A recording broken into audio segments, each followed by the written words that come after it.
Yung misis po ninyo, yung paalam, iba na pala ginawa. Opo. Kailan pa po siya umalis? Nung March 1 po yan, nagpaalam lang na bibili daw ulam tapos hindi na bumalik. Grabe ang ginawa niya sa amin. Hindi po ako makapokus sa paghahanap buhay. Pati yung mga panghanap buhay ko na isanla ko kahanap sa kanya. Ano pong gusto ninyong mangyari? Gusto ko po ay pakulong na lang po yung dalawa na yan. Patatlo na kasi yan sir, may nakarelasyon na rin yun sa cellphone. Katwiran niya sa cellphone lang, nakikipagbulaan lang siya. Ang sabi niya sa akin ay masaya siya sa ginagawa niya. Nangupahan na po pati sila sa Santa So Barbara. nagsama na talaga sila? Nagsama na sila. Sa- Inamin na po pati nila. Inamin? Saan po nila inamin? Namin na po pati nila sa TikTok. Tsaka ang masaklap nito sir, yung mga TikTok nilang kalaswaan, ipinapasa pa dun sa TikTok ng anak kong bunso dyan. Hindi nakikita yung mga kalaswaan nilang ginagawa. Kulong na lang Ano sir, bang pare. paboritong ulam nito kasi? Ni Ma'am Salve. Kaya ang paborito niyan yung kanyang kachat.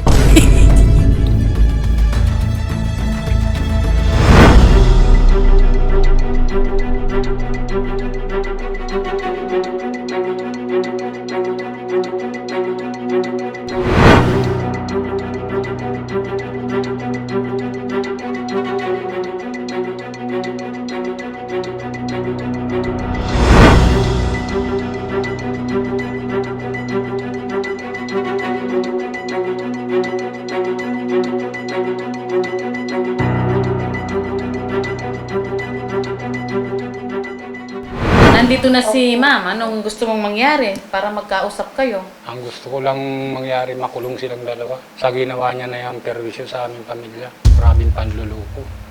Ma'am, hindi naman po ako nagpabayaan nung kahit wala umalis ako sa amin. Nagpapadala naman po ako eh. Yun, ang hindi katwiran yung nagpapadala ka. Ang issue dyan, yung niloko mo ang pamilya mo. Wala na akong karelasyon ngayon, kaya wag kang magsasalita ng ganyan. Pinahiya mo na ako, hindi mo muna ako kinausap kasi. Nako. Tapos Wala ka nang may tatago. Yung kasinungalingan mo, lumabas na lahat. Naghahalikan pa kayo sa cellphone. Tapos may mga pamahal-mahal ka pa, Jubit. Mahal na mahal kita, asawa Noon ko. lang yun, nung kami. Ngayon, hiwalay na kami. Kaya wag kang magsasabi sa akin ng ganyan. At least, nagpapadala ako ng panghulog, di ba? Yung hulugan ko nga, di ba? Hindi mo na hinuhulugan. Talagang hindi ko nahulog yan. Alam mo kung bakit? Anong ihulog ko? Ako namamasada lang, kulang pa sa pagkain Tapos namin. humihingi pa yung mga anak mo Hindi na na ako gano'n, wala silang hindi na ako nag-iisda. panggastos. Paano Di ba ako nagbibigay ako kahit papano?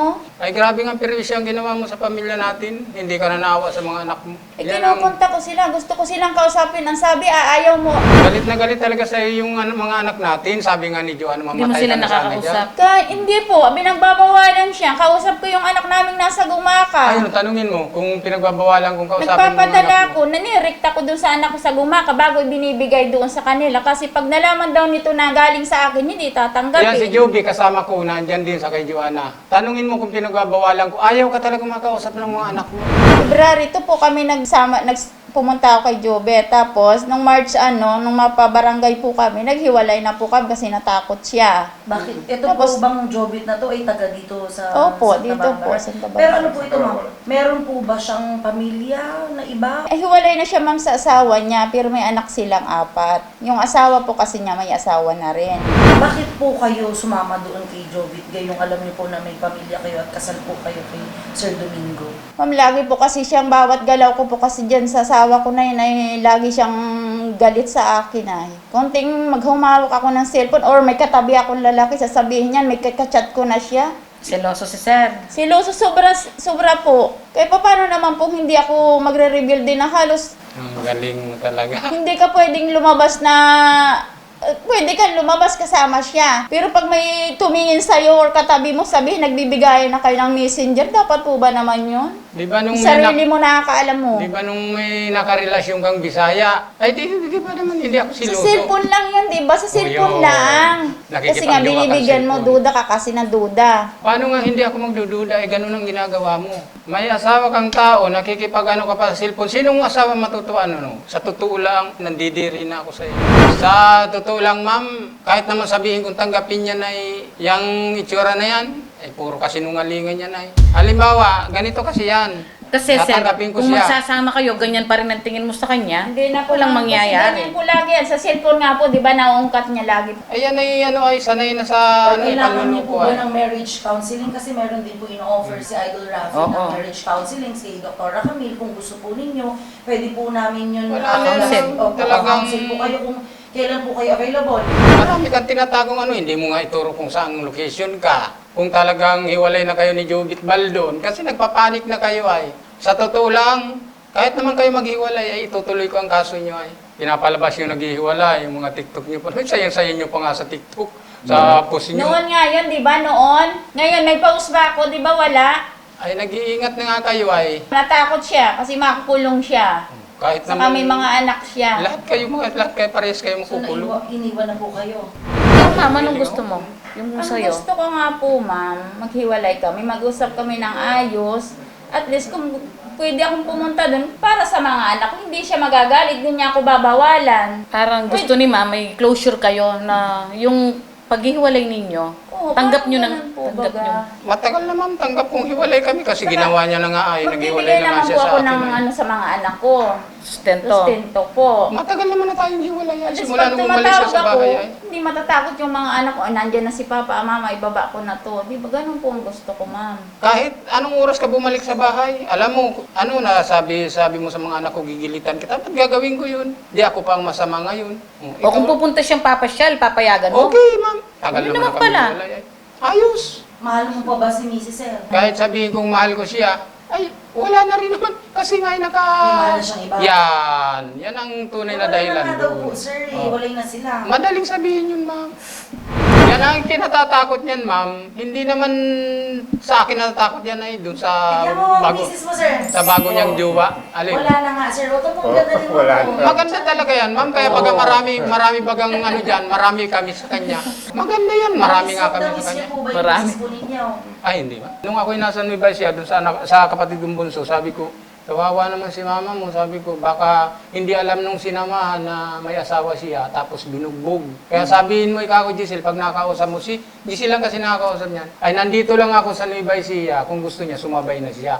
Noon talaga mapatatawarin ko pa yan ay mga ilang araw Pero ay. nung time po na umalis po siya, sir, ano pong paalam ni misis po sa inyo? Wala, ma'am. Tapos, nung Sabado, Tianggi, namasada ako, ay wala. Maghapon na, wala pa. Sabi ng mga bata, ay wala pa si mama, bibili lang daw ng ulam Ulam. yun. Ano pong ulam yung binili? Ma'am, Eh, wala. sabihin niyo na po kasi... Wala kang sir, dalang eh. damit nun. May Maraming kamit ka tatanong nun. kasi, Yun oo. totoo. May kamit ka Ako na po, si nun. Jubit po. Punta ako dito ng Pampanga. O ikaw ang pumunta. Pinadala Ano niya po yung ako binili sa- niyong ulam nun, man, at di na kayo nakabalik? Pinadalan kang pamasahe. Doon Nakilala lang- mo siya sa TikTok lang. Apo, TikTok. Tapos nag-messenger po kayo, tapos nag-face. Bilib ako. Pagpunta sa sa inyo, papayagan mo siya. Payag ako, ma'am. Para sa mga bata, pero yung Kung naisipan kong pumuntang Quezon, pwede naman pala. Pwede. At least hindi siya magagalit sa akin. Baka pagbungad ko pa lang dun sa aming tulay, nakasarado na yung pintuan. yun ang ipapangako ko dito sa ating harapan na ito na hindi mangyayari yun sa inyo. O, yun pala. Wala na. Matagal ko naman tanggap kasi yun. Alam ko Pero wala naman na po kayo nagkamali ko. kinakasama, ma'am. Si sir pa rin ang mahal mo. Si Jubit, baldo naman Ay, yung naku, mahal. sa mga bata na lang po. Yun na lang, sir. Alam mo, pag nakakulong na kayong magkabit, ay ayusin ko ng buhay namin. I-focus ko na lang yung Mahal mo pa siya. Magdusa kayo dun sa ginawa niyong panluloko sa akin. Kahit nasa kulungan kayo, makibalita kayo, ano ba ang buhay-buhay niya, naayusin ko ng pamilya namin. Hindi, palagay mo, tanggap ng mga anak mo yun, makulong mama nila. Tanggap yun, ma'am. Sa Huwag totoo ka lang, magpapile. ma'am, kung mangangako lang yan sa atin na ituro niya yung tinatrabahuhan niya, kung saan siya nakatira. Baka nga daw guluhin mo siya. May chance kasi na Hindi gano'n. So, nga nakikipagtrabaho kasi siya. pwede sasabihin kasi alam mo kung bakit. Kilala kasi kita. O, hindi ako ko sasama. pwede- hindi. Sila na lang. Hindi ako sasama. Pag kasi nalaman ng pinapasukan to, Nung hindi, amo mo. another na maghahanap na naman Oo. ako. Noong At saka nakaraan yung- yun, di ba, baka yung pinapasukan wala niya. na. Galing mo talaga. Sige, yan ang Yan pagyaman. kasi ang hirap sa iyo ay, lagi kang may duda, kaya ayoko na sa iyong bumalik ay. Mangyayari lang yung ayusin ko ang buhay ko pag nagdusa na sa kulungan. Ayos naman ayusin ko naman ang buhay namin. Ayusin Makita ko mo. lang Alam mo, na nakakulong ngayon hindi kayo. ka nagpo-focus maghanap buhay. Ang mga anak mo magpapasukan, halos nagtawag sa akin yung nasa gumakama, wala pa silang Ay, gamit. totoo yun. Dapat kasi nagpo-focus ka muna, inaano mo muna yung Ibalik ko ganyan sa iyo ang mo. nangyari. Ako ang nagawa ng ganyan sa iyo. Ako ang gumawa ng Dapat kalokohan sa iyo. inahati-hati mo yung oras mo, hindi yung puro ka focus kasi paano naman ang mga anak mo? Hinahati-hati ang oras. Magagawa ko ba yun sa ginawa mo? Papasok ka na. Tanungin kita, magagawa ko ba yun sa ginawa mo? Hindi naman ako ganyan na. Nagtitinda ako sa maga ng isda. Ngayon, hindi ka na nagtitinda? Wala na, ma'am. Mula nung ano? Oo, mula nung umalis yan. O, paano kayo? Wala nga po, gawa ko pag minsan, natawag yung nasa Kalawag ko, pinapadalhan kahit papano. Sasapat ba yung pinadala mo 200? At then magkano lang araw ko? 300. Oo. Isipin nyo rin yung mga bata. Hindi lang sarili nyo, iniisip nyo. Sana mag-focus siya kasi maghanap buhay siya para sa mga bata. Mag-focus siya sa kanyang pagtatrabaho, huwag niyang pabayaan yung mga bata. Pag ako may pera, magpapadala ako. Sana ayusin niya yung buhay niya. Kung siya, halimbawa kung mayroon siyang makita, well, okay lang naman sa akin yun. Ma'am. Halimbawa, mayroon magustuhan siya, ma'am, di po ba? Magpapaalam lang po siya sa inyo. Kahit mamag na, okay lang na, okay namang kung may magustuhan siya, hindi ko naman siya papigilan eh. Sorry. Okay po kayo, sir. Anong pong gusto niyo sabihin? Sabihin mo kay Jubit, pahiram naman ng big bike niya. Ayusin mo rin ang buhay mo. Pakasaya ka, magpakaligaya ka. Good luck na lang sa inyong dalawa. Kung ikaw man ay totoong wala na kayo, sana wala na nga kayo. Kung totoo ang sinasabi mong wala na kayo, ay maganda. At least nakita ko rin yung totoo ang sinabi mo, hindi puro kasinungalingan. Sana, sa pag-uusap nyo dito, medyo nalinawan kayo. Ngayon, kung hindi pa rin kayo konbensido sa mga pag-uusap nyo, lalo na ikaw, sir, hindi naman ka namin masisisi. Nasa sayo yan. Yun, kung gusto pa ni ikaw, ma'am, mag-visit ka dun sa barangay nyo, pag-usapan nyo ulit doon. Mas maganda doon sa barangay nyo. Pero advice ko sa inyo kung mapapag-usapan niyo at kung maayos pa ninyo.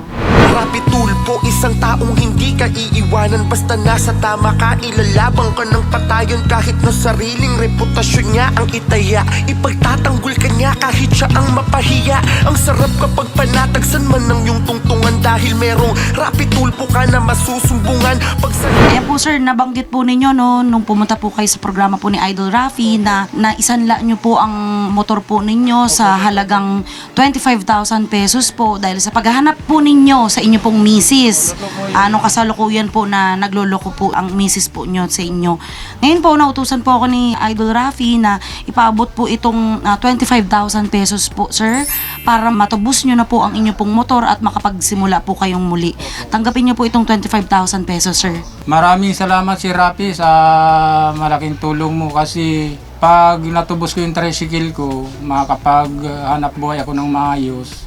Yun ang simula ng sa pamilya na lang ako magpupukus. Idol, malaking bagay sa akin yung malaking tulong na po sa akin ito. 1, 2, 3, 4, 5, 6, 7, 8, 9, 20, 21, 22, 23, 24, 25. Hello Rapi, maraming salamat po sa binigay nyo pong pangtubo sa aking tricycle. Ay malaking bagay po ito sa akin para matubos ang aking tricycle at makapokus sa aking paghahanap buhay para sa mga anak ko. Salamat po Idol Rapi. Salamat sa'yo, Idol Rapi tulpo. Ika'y sandalat ng mga inaaping Pilipino. Nandiyan ang Diyos Ama, nakamasid sa'yo, ika'y ginagawa.